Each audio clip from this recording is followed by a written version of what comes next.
incomodidades, que, que básicamente disponía su pareja, decide matarla. Además, consideran que el acto de dar muerte fue un acto de venganza, ¿no es cierto?, en contra de la chica precisamente. Y entonces vamos a ver acá cómo la fiscalía trae a su testigo más importante. ¿Quién es su testigo más importante? La madrastra de la víctima, que dice en su testimonio, ustedes van a escuchar bien y tomen nota de lo que dice que ella vio con sus propios ojos cómo Luis Carlos Morales, así se llama el acusado, cómo Luis Carlos Morales llegó con su vehículo, descendió, le disparó a quemarropa. Luego se subió en el vehículo y se retiró.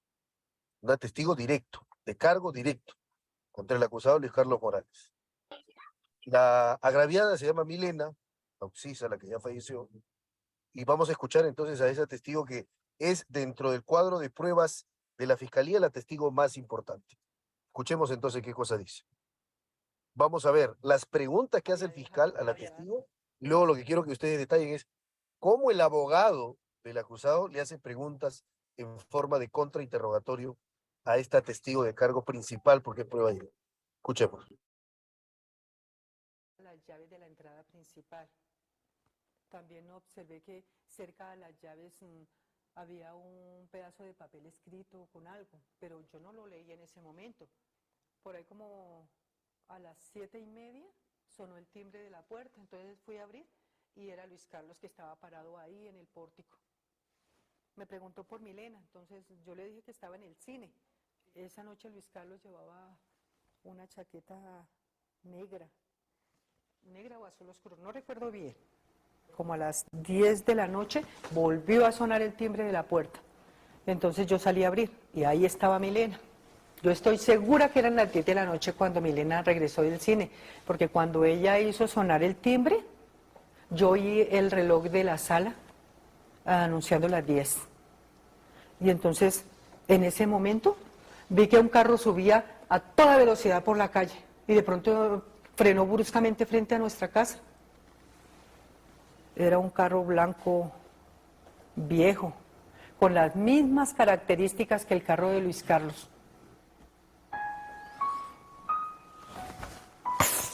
Y en ese momento, vi cuando Luis Carlos sacó medio cuerpo por la ventana del carro y le disparó a Milena. ¿Por qué está tan segura que la persona que disparó desde el vehículo era Luis Carlos Morales? Una noche que ya estaban separados, él fue a discutir con Milena, a exigirle que regresara con él. Milena, yo quiero ir a hablar a solas contigo, vamos, sí. Luis Carlos. Vamos, Milena, por favor. ¿Qué te pasa? Milena. Me estás asustando. Necesito hablar a solas contigo. Ya, señora, por favor. No se meta más en nuestro matrimonio, sí. Ya, déjenme en paz, por Dios. Deje a mi esposa en paz. Luis Carlos, No ya. destruya este matrimonio, ¿sí? Que salió de la casa y le dio tan duro al portón que yo pensé que me lo había roto. Entonces salí a ver qué había pasado y lo vi caminando hacia ese carro. Cuando él se subió, bajó el vidrio y con mucha ira me amenazó con su puño. Por eso estoy segura que era Luis Carlos. ¿Tuvo usted conocimiento de alguna amenaza que Luis Carlos hubiera hecho a Milena? Sí, claro.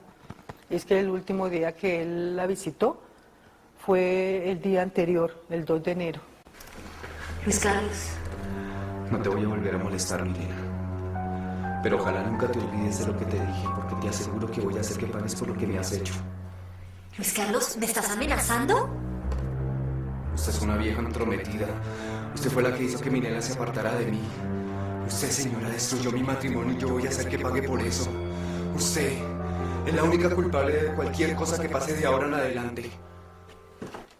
Ese tipo era un peligro, que yo prefería verme muerta antes de saber que ella volvía con él. Señora Blanca, dijo usted que el día de los hechos encontró un papel escrito. Sí, señor. Y que en el momento no lo leyó. ¿Después tuvo oportunidad de leerlo? Después del entierro de Milena,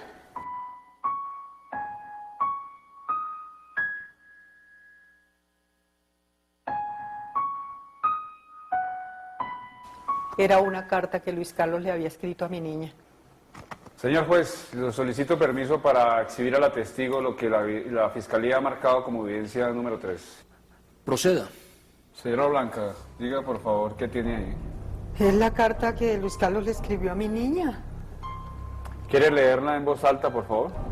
Después de lo que sucedió esta noche en la casa de tu madrastra, creo que hemos terminado. La vida es intolerante sin ti. Yo voy a hacer que ustedes se arrepientan de todo lo que me hicieron a mí. Yo no me voy a rendir como usted lo hizo tan fácilmente. Recuerda que tú sigues siendo mi esposa y siempre lo serás. Nadie te va a llevar lejos de mí, ni tu madrastra, ni cualquier otra persona.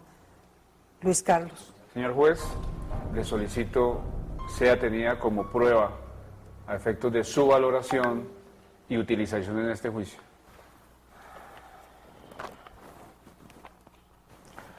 ¿La defensa tiene alguna objeción? No, señor juez. Entonces se admite como medio de prueba. Señor secretario, continúe, por favor. ¿Cómo era su relación con Milena, señora Blanca? Milenita quedó huérfana de madre a los 4 años.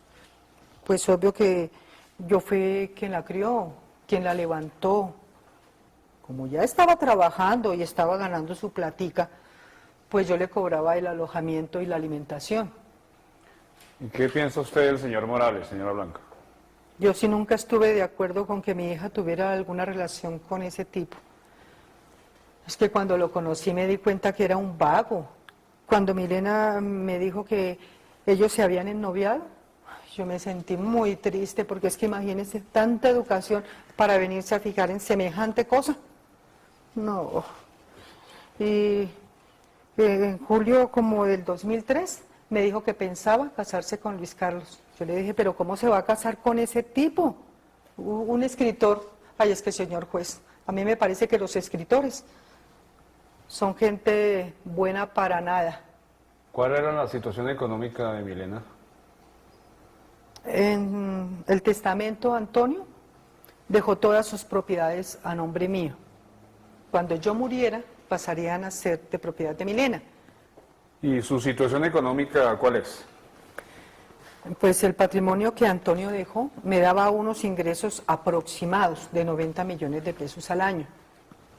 Pero es que resulta que en el año 2002, pues yo hice unas malas inversiones y esos ingresos se redujeron como a la mitad. Claro que a los 2 meses de muerta Milena yo recibí $300.000 porque había sacado una póliza de seguro de vida a nombre de Milena, siendo la beneficiaria yo. ¿Porta usted o conserva algún arma? Sí. Hace algún tiempo compré una Smith & Wesson.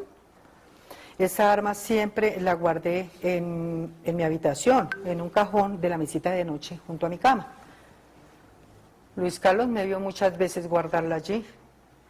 Como a los 2 días de la muerte de Milena, yo abrí el cajón y no la vi. Pero de pronto por mi estado de ánimo yo no le paré bolas a eso, ¿no? Francamente yo pienso que Luis Carlos se la llevó. ¿Y por qué adquirió esa arma? Bueno, es que en el año 2002 yo compré un par de edificios por allá al sur de la ciudad, en un sitio no muy recomendable, pero yo siempre iba el primer día de cada mes a cobrar lo del arriendo. ¿Y esa arma la ha usado alguna vez contra alguna persona?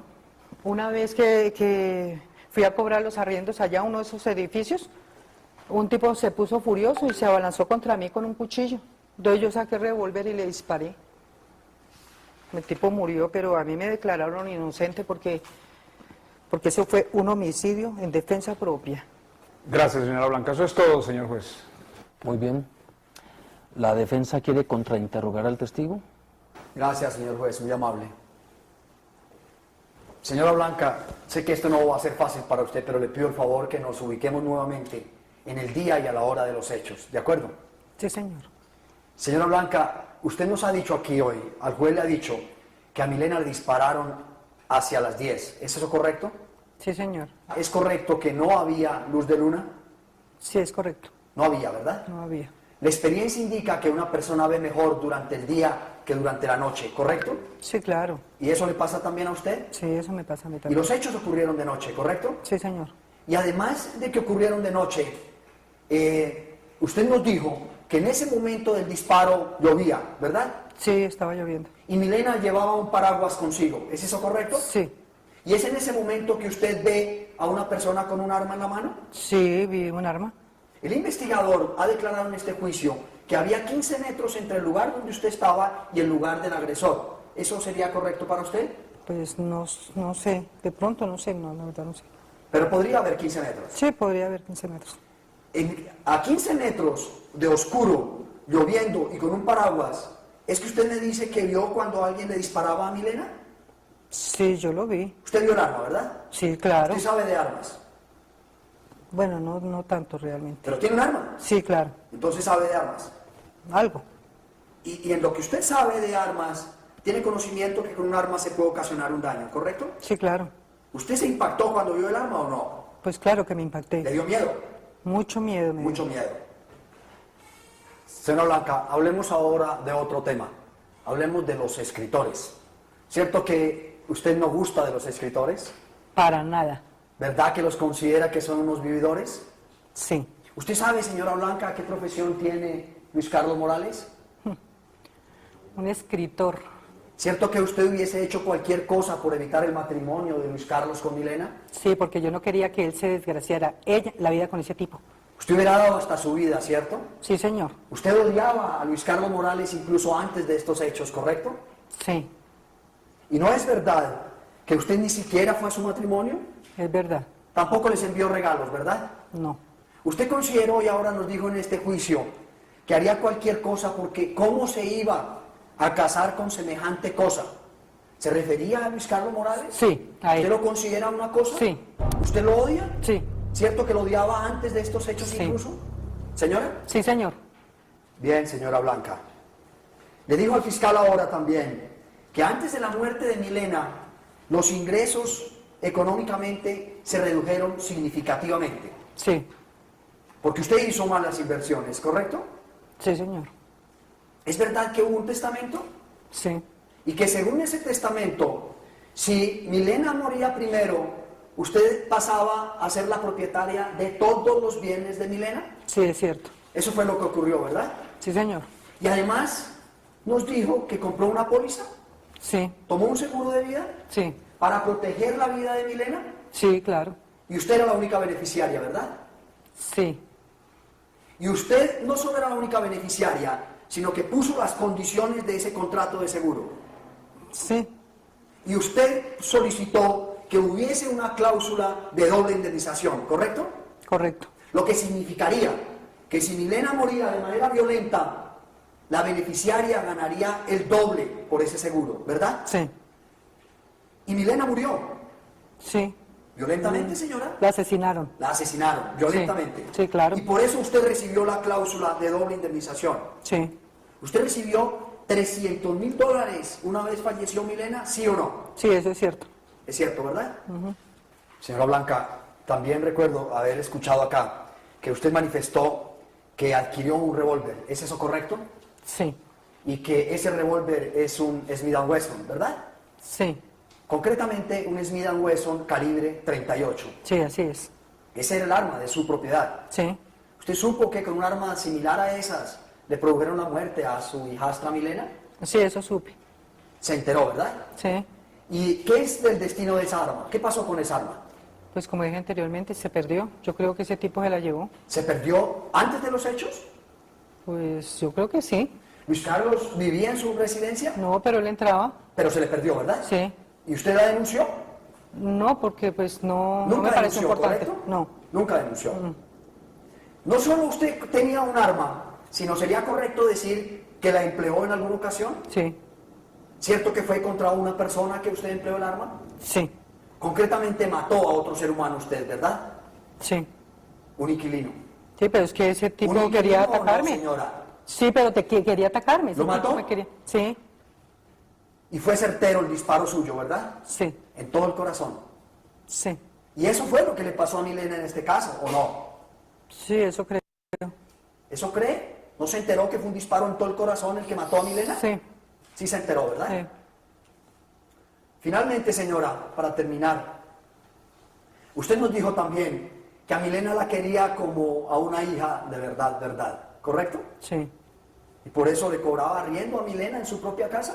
Bueno, pues ella tenía ¿Le que cobraba colaborar, o no le cobraba Sí le arriendo, cobraba. señora? ¿Y era Sí. su propia casa o no? Sí.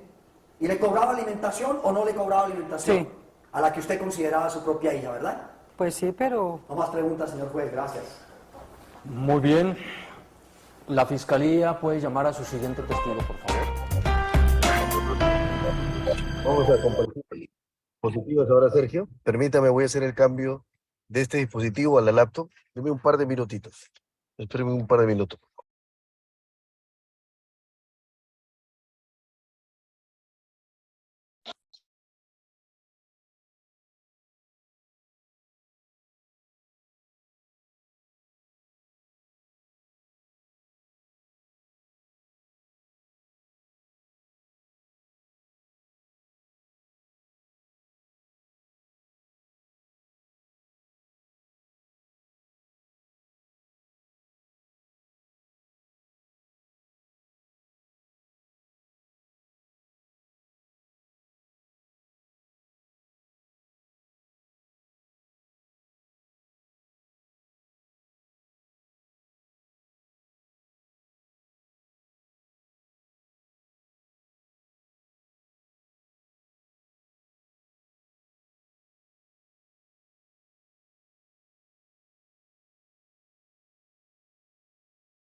Abajo, creo que lo has dejado.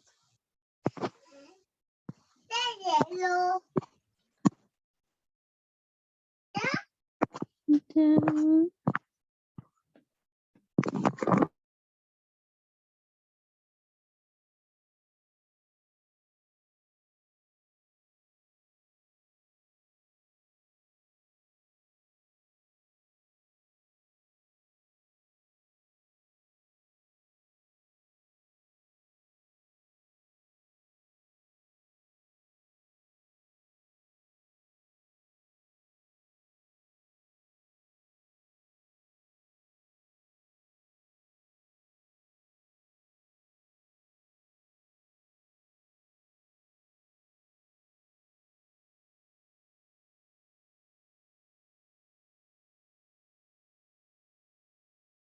Ya estoy, Sergito. Ayúdame a compartir diapositivas, por favor. Habilitado, doctor. Ok.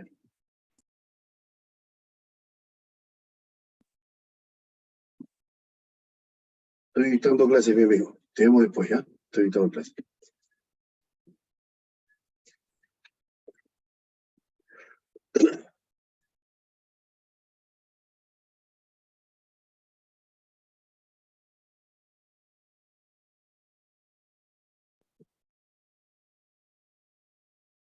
Ya, gracias, amigo. Quiero empezar por una cita de los profesores chilenos Andrés Beitelman y Mauricio Duche. ¿Qué cosa es lo que dicen ambos profesores chilenos? Es lo que vamos a ver precisamente, analizando el video con el que hemos introducido la clase.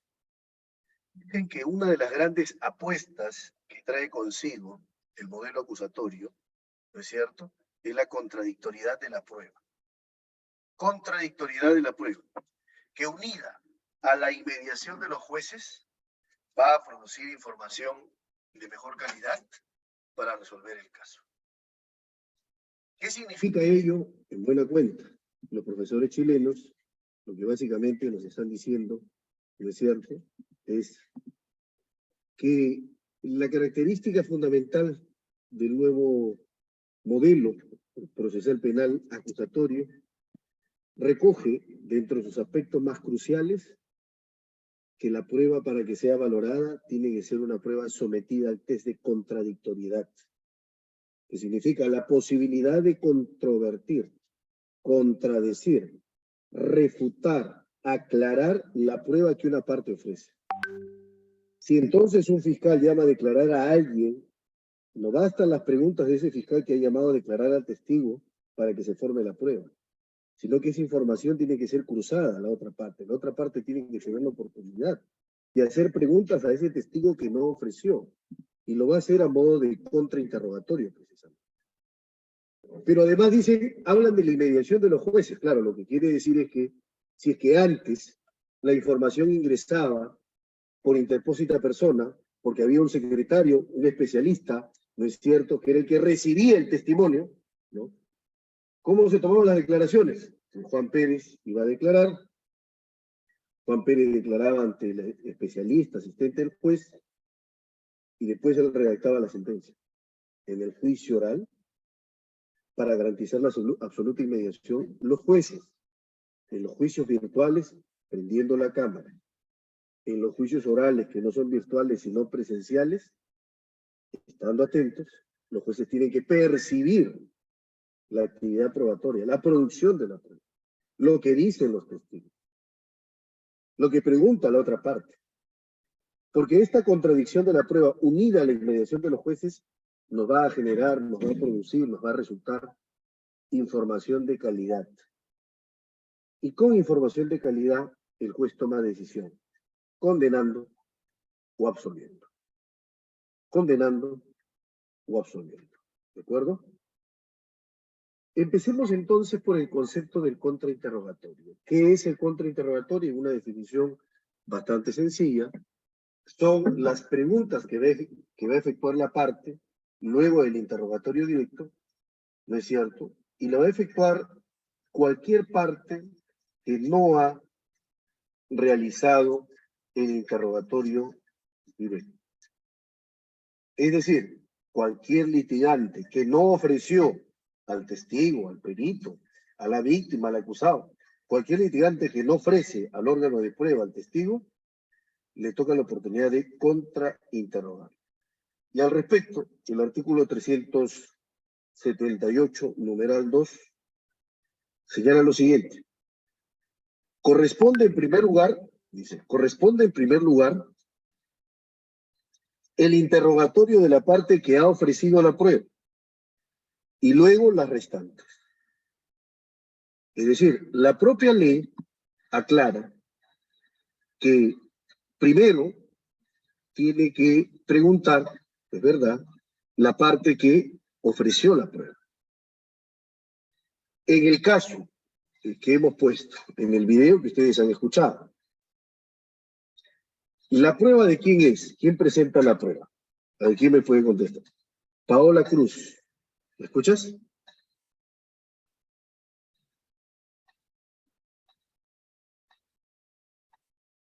Paola Cruz.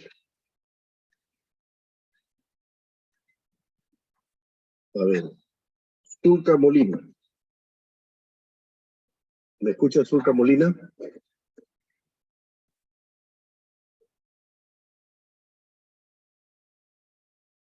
Escobedo Calderón. Stephanie, me parece. Escobedo Calderón, Stephanie.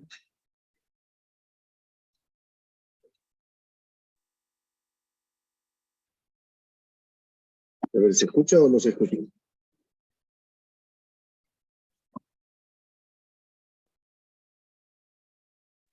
Sí se le escucha, doctor. Gracias, Benito. A ver, para poder avanzar con la clase necesito que puedan participar. Si no, no vamos a poder avanzar. ¿Ya? Salvo que me digan, no, ¿sabe qué? Tengo algún problema de audio, de conexión, que por supuesto es entendido. A ver, Johnny Eustaquio.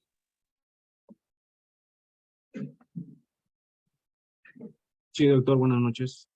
Johnny, ¿cómo Logro está? Buenas escucharle, noches. pero sí, logro escucharle, pero está entrecortado. Aparece de que su red está inestable. No sé si es mío o de usted.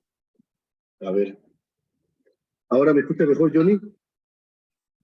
Acerca un poco Sí, la sí, doctor, sí. Ya. La pregunta es, en el video que hemos visto, y para poder definir esto, ¿no?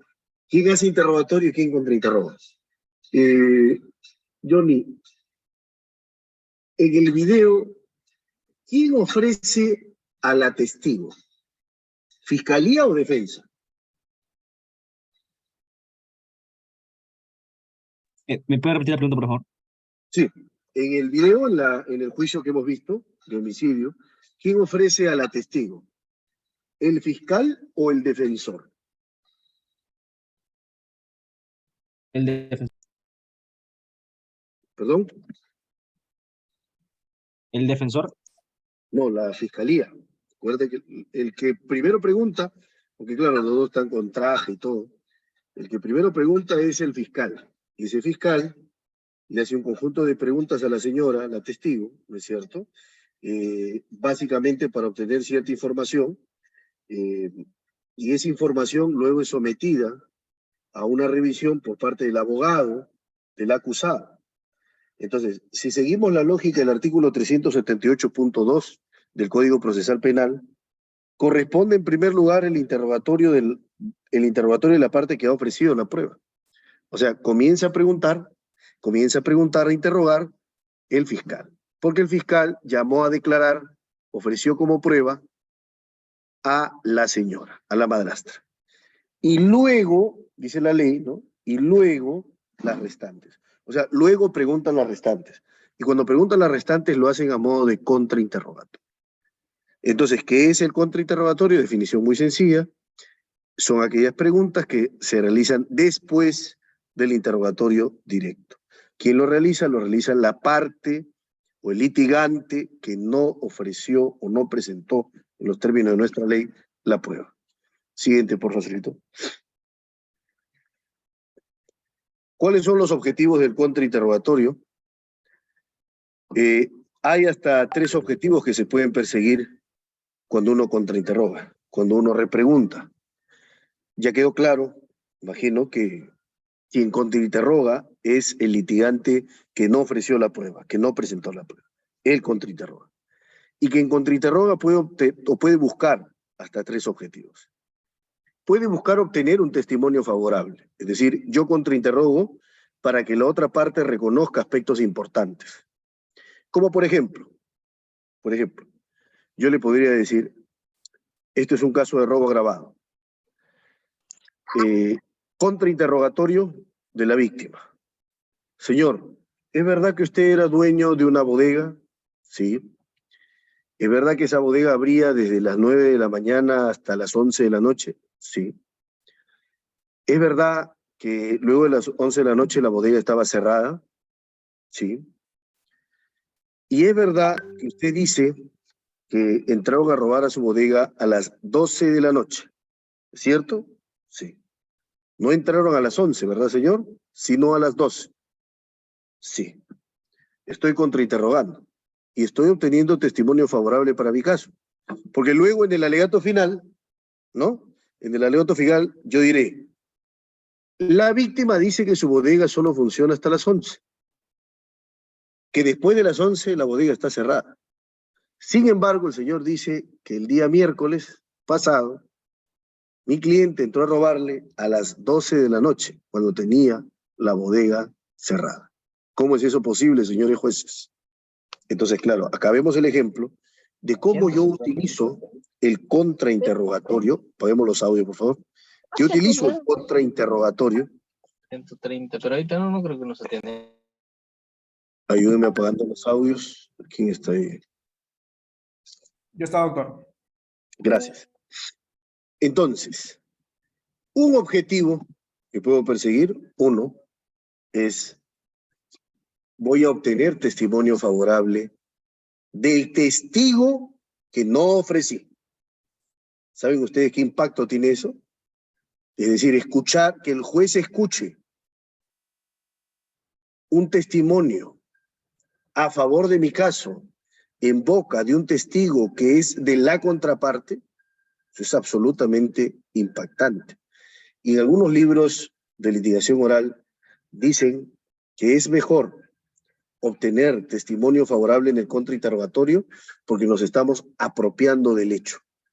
Al momento en el que contrainterrogamos y obtenemos testimonio favorable a nuestro caso, perjudicando el caso de la contraparte, nos estamos apropiando del hecho en el contrainterrogatorio. Segundo objetivo, segundo propósito que puede perseguir el contrainterrogatorio.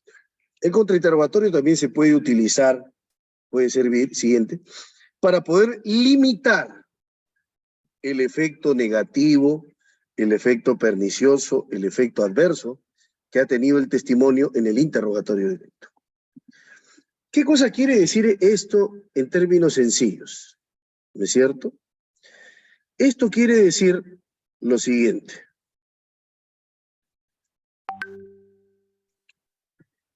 Terminado el interrogatorio directo, hemos escuchado al testigo declarar. Testigo ha dicho que escuchó unos disparos, que se acercó a ver, que entró que subió al segundo piso, que abrió la puerta, que entró y había escuchado unos disparos. Yo lo contrainterrogo.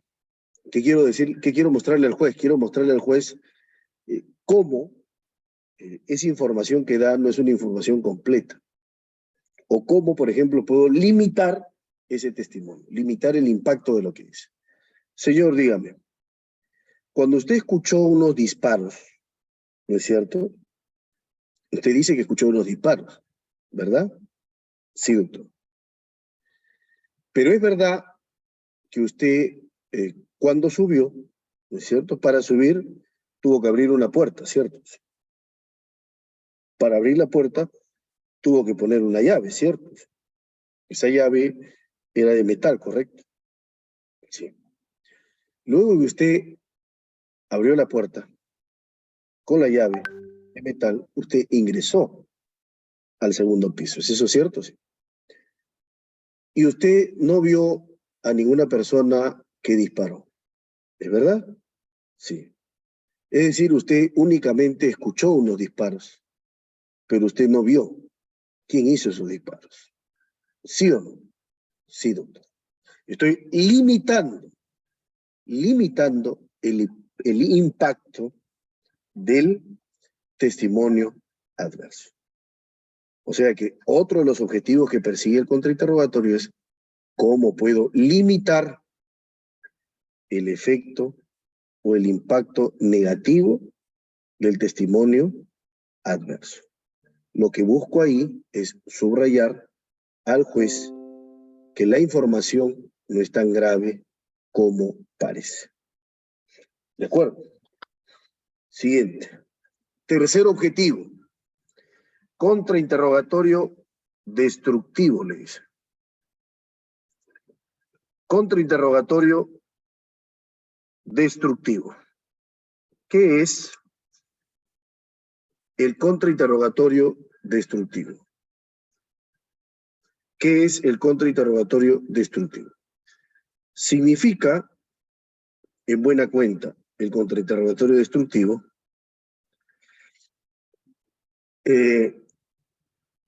aquel contrainterrogatorio que tiene como propósito o destino desacreditar, destruir al testigo como persona o a su mensaje. Atacar al mensajero o al mensaje. ¿Cuándo ataco al mensajero, al testigo? Cuando el mensaje al juez es: este testigo se equivocó, identificó erróneamente, no recuerda bien, ¿no? Cuando ataco el mensaje, ojo, ¿eh? El testimonio, el relato. No ha visto bien, no percibió bien, ¿no? Y cuando ataco al testigo, el mensaje es un mentiroso, ¿no? Vamos a poner algunos ejemplos.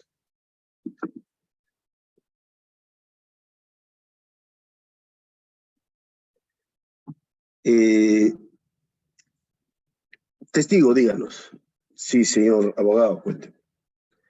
Usted le dijo al fiscal que cuando usted estaba en su tienda, ingresaron 3 personas, ¿correcto? Sí. Que la primera persona portaba un arma. Sí. Que esa persona era alta, ¿correcto? Sí. Que esa persona además era corpulenta, ¿cierto? Que hubo una segunda persona, ¿cierto? Sí. Que esa segunda persona era una persona alta, ¿sí? Y es una persona gruesa la que ingresó, ¿sí? Que se quedó en la puerta de su tienda, ¿sí? Y después hubo un tercer sujeto, ¿cierto? Un tercer sujeto, individuo, varón, hombre. ¿Eso dijo usted? No, doctor. Yo vi a una mujer. Utilizo la declaración previa del testigo. Le digo, señor juez, no, voy a hacerle la pregunta. Dígame, testigo, ¿usted por estos hechos ha prestado declaración antes? ¿Ha prestado una declaración previa? Sí. ¿Lo ha hecho ante la fiscalía? Sí. ¿Lo acompañó su abogado cuando hizo su declaración? Sí. ¿Usted fue obligado a declarar en ese acto? No. ¿A usted le dijeron que diga la verdad? Y usted dijo la verdad en esa declaración. Permiso, señor juez, para alcanzarle un documento al testigo con fines de utilizar su declaración previa para impugnar credibilidad. Adelante. Primero paso al fiscal, se lo alcanzo, lea o indíqueme, por favor, si es que la firma que aparece en la página 4 al final es su firma, sí. Esa es su huella digital, sí. Ese es su número de DNI, el número 1, 2, 3, 4, 5, 6, mi número de DNI, muy bien. Ese documento que tiene en las manos es su declaración, es la declaración que usted rindió ante la fiscalía por estos mismos hechos, sí, señor. Usted dijo la verdad. Lea, por favor, la respuesta, la parte final de la pregunta 4. ¿Cuántas personas ingresaron? Ingresaron 3. Un individuo se me acercó, me pidió que saque el dinero de la caja, se llevó 350 soles. A ver, ayúdeme apagando los audios, por favor. Se llevó 350 soles. El segundo individuo, que tenía también un arma de fuego en la mano, que tenía un arma de fuego, estaba esperando en la puerta. Y el tercer sujeto estaba esperando fuera para irse con el carro. El tercer sujeto. Gracias. Contradicción presentada. ¿Por qué? Porque ahora me está diciendo, ¿no?, que la tercera persona era una mujer. Pero en su declaración previa ante la fiscalía, donde no se le obligó a declarar, donde dijo la verdad, estaba con su abogado, firmó su declaración, dijo que vio a un tercer sujeto. Una chica de un chico, hablar de una mujer a un hombre es una cosa distinta. Estamos entonces destruyendo, desacreditando a ese testigo. ¿De acuerdo? Otro caso para desacreditar. Mismo caso, pero otra forma. desacreditar. Díganos, señor. Usted estaba ese día. Es verdad que ese día llegan 3 personas. El primero le apunta con un arma a usted, a la altura de la 100, ¿o no? Sí. Luego le dice que se tira al piso. Sí. Este sujeto abre la caja. Sí. Empieza a buscar qué había dentro de la caja. Sí. Encuentra dinero. Sí. Toma el dinero ese sujeto. En ese momento lo tenía usted amenazado con el arma de fuego sobre su cabeza. Sí. Estaba lanzándole improperios. Estaba insultándolo, sí. Y le decía que tenga la mirada hacia abajo, señor. ¿Eso le decía? Sí. Le decía que no mire hacia arriba. Sí. Y usted dijo que ingresaron 3 personas con gorro y capucha. ¿Sí o no? Sí. Y pese a eso nos está diciendo que usted pudo reconocer hoy, que usted puede decir que el acusado que está al frente es la persona que entró a robar. Bueno, sí, doctor, yo pude decir que yo puedo reconocer lo que sí. Muchas gracias. No importa lo que nos diga el testigo, importa lo que el juez crea. Importa lo que el juez deduzca, importa lo que el juez infiera. ¿Es cierto? Claramente, si tenemos un relato en donde esta persona estuvo mirando hacia abajo, boca abajo, echado, amenazado por un arma, y la persona que dice que vio estaba cubierta por gorro, ¿no? Capucha. La pregunta es, ¿cómo pudo verlo? ¿Cómo pudo reconocerlo? ¿Cómo identificarlo? ¿Cierto? Entonces, para eso sirve también el contrainterrogatorio. Ahora, avancemos, por favor. Yo quiero mostrarles, ¿no es cierto?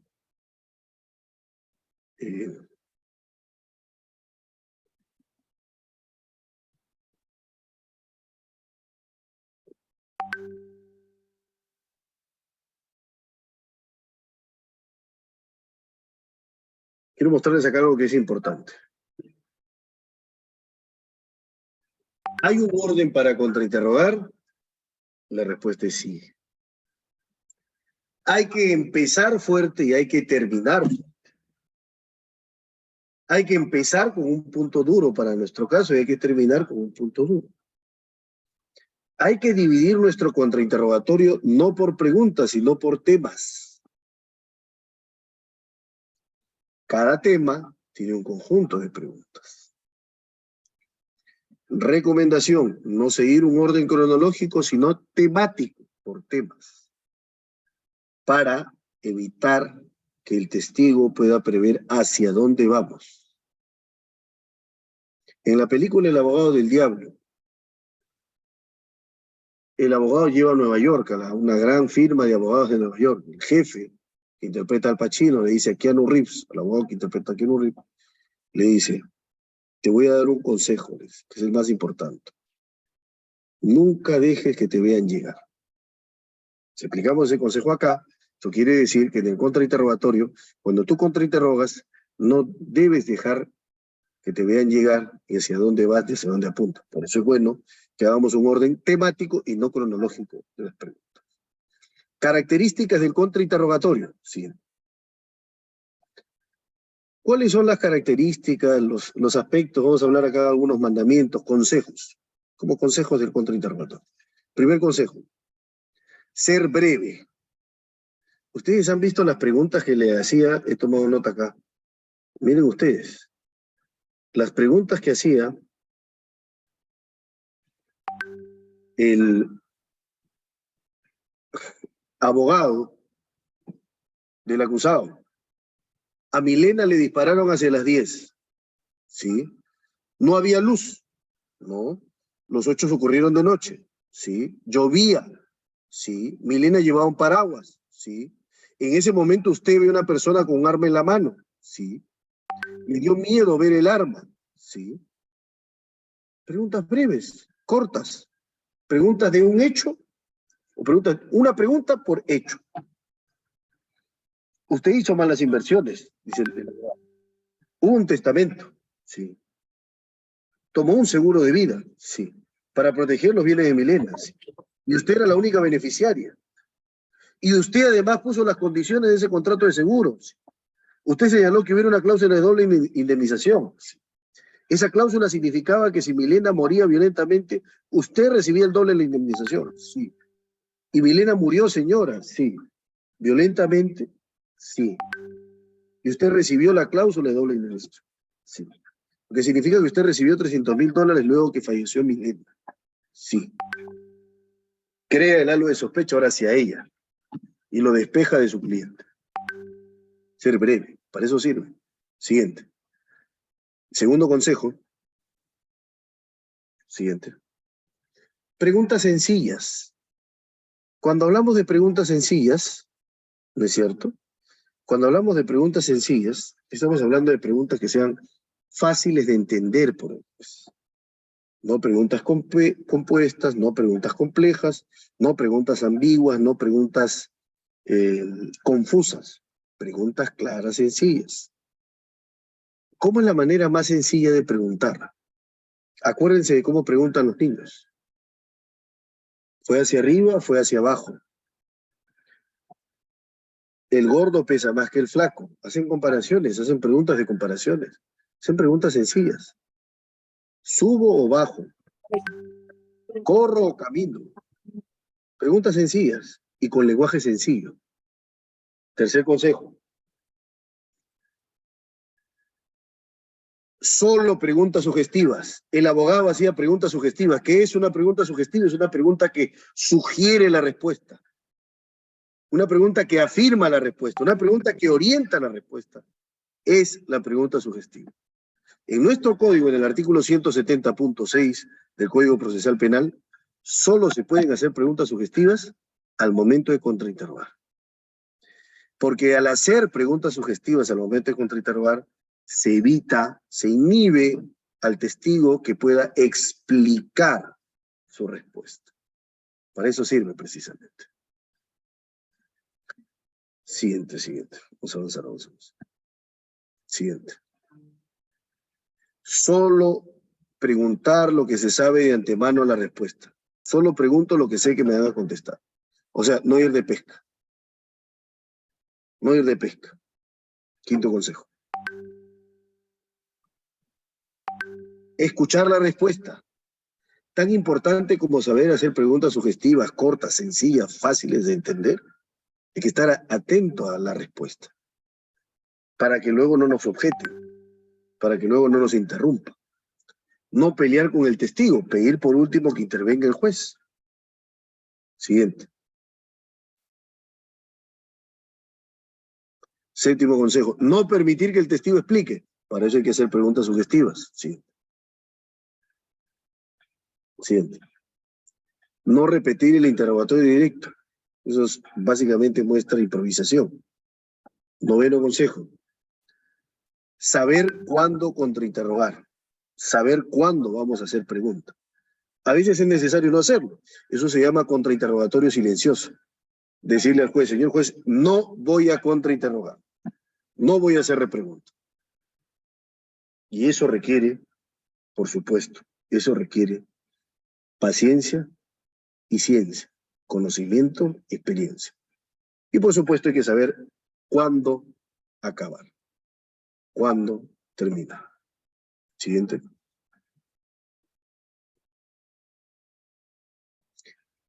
Ahí lo hacemos. Puedes dejar de compartirse. En el contrainterrogatorio el protagonista es siempre quien contrainterroga. Ese es el protagonista. El contrainterrogatorio, en el contrainterrogatorio el protagonista es quien pregunta.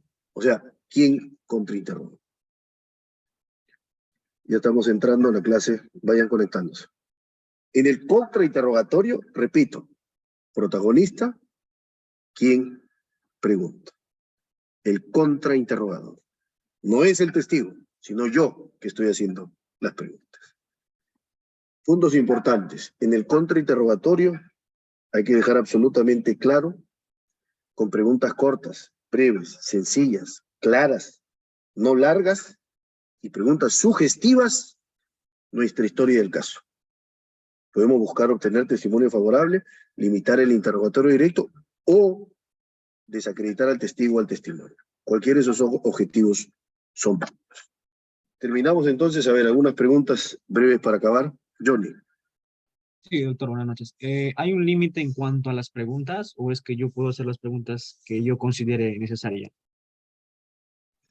No, no hay límites. Tú puedes hacer las preguntas que sean necesarias, siempre y cuando no repitas, siempre y cuando no redundes, puedes hacer las preguntas que quieras. El juez no debería limitarte, porque si lo hace, afecta el derecho a la defensa y la igualdad de armas. Ok, muchas gracias. ¿Alguna pregunta adicional? Gustavo Alonso. Doctor, buenas noches.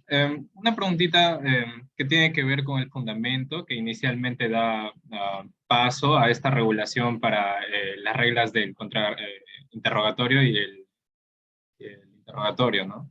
Porque ¿de dónde parte esta diferenciación en las facilidades del interrogatorio? O sea, sabemos que es porque el testigo no nos es favorable, ¿no? Pero ¿quién ha podido delimitar, quién ha podido marcar estas reglas hacia nuestra normativa? Sí, desde el año, bueno, desde hace bastante tiempo ya se inició un proceso de reforma en Latinoamérica. Por ejemplo, ustedes pueden ver, hay un código que se hizo, el Código Procesal Iberoamericano tipo, código modelo para los códigos procesales penales en Latinoamérica, y ya desde ahí se remarcaba, ese del 89, por ejemplo, se remarcaba la necesidad de distinguir interrogatorio y contrainterrogatorio para que cuando tú haces preguntas a tu testigo, no utilice la misma técnica de hacerle preguntas a quien no es tu testigo o al testigo en contra, al testigo adverso. ¿Y eso facilita qué? Eso facilita darle información de calidad al juez. ¿Cuál es el objetivo entonces? El objetivo es entregarle información de calidad al juez. ¿Correcto? ¿De dónde tomamos el modelo? Del Código Procesal tipo, del Código chileno, Código colombiano, el guatemalteco, que fue el primero de los códigos en Latinoamérica que acoge el sistema acusatorio allá por el 94. Entonces, ha habido todo un trabajo de revolución y de reforma procesal penal en varios países. ¿No es cierto? Hay países como, por ejemplo, que todavía no se unen a la reforma, como Bolivia, que recién están, digamos, incorporando las técnicas de litigación a sus juicios orales. ¿Alguna pregunta más?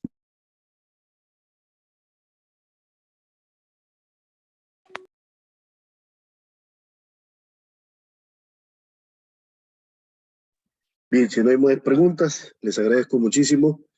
Gracias por su participación en la clase de hoy. Les doy muy buenas noches y les agradezco su participación. Cuídense mucho. Buenas noches, doctor. Muchas gracias. Gracias.